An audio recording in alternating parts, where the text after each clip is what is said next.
চট্টগ্রামে খালে পড়ে ৬ মাসের শিশু নিখোঁজ, চলছে উদ্ধার অভিযান।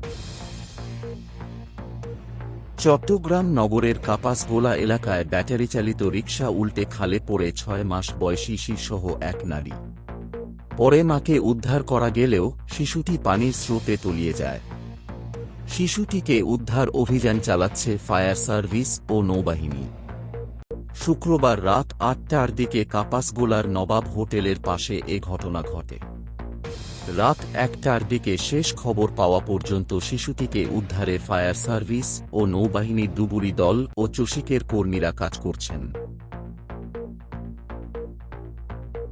প্রত্যক্ষদর্শীরা জানান, রাত ৮টার দিকে রিকশায় চড়ে শিশুটিকে নিয়ে বেড়াতে যাচ্ছিলেন মা ও দাদি। কাপাসগোলা এলাকার সড়কটি বৃষ্টির পানিতে তলিয়েছিল। হঠাৎ রিকশাটি উল্টে হিজলা খালে পড়ে গিয়ে এই দুর্ঘটনা ঘটে।